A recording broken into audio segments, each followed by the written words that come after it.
আয়না ঘর থেকে বের হচ্ছেন গুম ও নিখোঁজরা। তাদের পরিবারের সদস্যরা ভিড় করেছেন রাজধানীর কচুক্ষেত এলাকায়।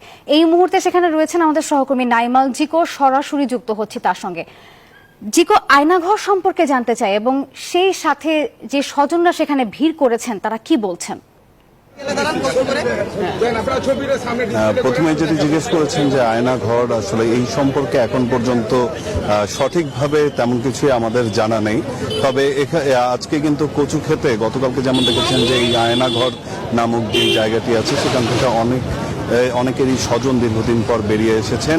ঠিক একইভাবে এই খবর পাওয়ার পরে কিন্তু কচুক্ষেত মোড়ে অনেক স্বজন এসে ভিড় করেছেন এবং যেমনটি দেখছেন যে তারা তাদের যেই স্বজনরা হারিয়ে গেছেন তাদের আসলে ছবি নিয়ে এখানে এসে আজকে উপস্থিত হয়েছেন। দীর্ঘদিন ধরে আসলে নিজেদের প্রিয়জনদেরকে খুঁজে না পাওয়ার যেই আকাঙ্ক্ষা সেটি হলো গতকালকে অনেককেই বের হতে দেখেছেন এবং তারপরেই কিন্তু তারা এখানে ছুটে এসেছেন যে তাদের সেই আপনজন প্রিয় মানুষটি এখানে আছে কিনা এবং সেই আয়নাঘর থেকে আসলে বের হবে কিনা সেজন্যই আসলে এখানে এসে উপস্থিত হয়েছেন।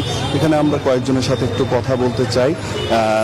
একটু যদি আপনার কাছ থেকে জানতে চাই কেন এখানে এসেছেন, এই জায়গাতে কেন? আমার মেয়ের জামাই বাচ্চার বাবা 2018 মার্চ মাসের 5 তারিখে নিখোঁজ হয় শিশুপঙ্গুর এখানে থেকে। ওর বন্ধু ছিল সাথে, যখন ওরা ধরছে একটা সাদা মাইক্রো নিয়ে 5 জনে, ও আবার দেখা যায় বলছে যে আন্টি রিসার আব্বারে তো একটা মাইক্রো আসছে, 5-6 দিন ধরে ওরা মাইক্রোতে করে নিয়ে গেছে। তখন আমরা মোহাম্মদপুর থানা যা ডিবি আমরা যোগাযোগ করতে চাই, অনেক জানে ওনারা কিছুই বলেননি।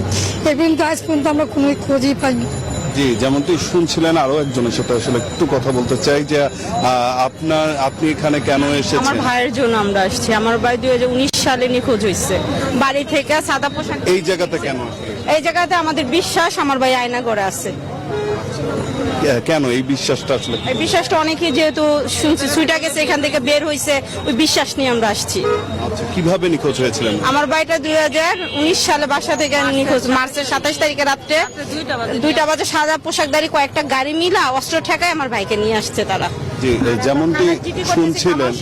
যেমনটি শুনছিলেন যে এখানে আসলে যেহেতু গতকাল দীর্ঘদিন পর অনেকের স্বজনই বেরিয়ে এসেছেন সেই আয়নাঘর থেকে এবং সেই বিশ্বাস থেকেই কিন্তু এখানে এসে স্বজনরা ভিড় করেছেন যে তাদেরও হয়তো বা প্রিয় মানুষটি আসলে এখান থেকেই বের হবেন এবং এজন্যই তারা এখানে অপেক্ষা করছেন। তো এই ছিল এখন পর্যন্ত আমার কাছে এখানকার সবশেষ তথ্য। নাফিসা।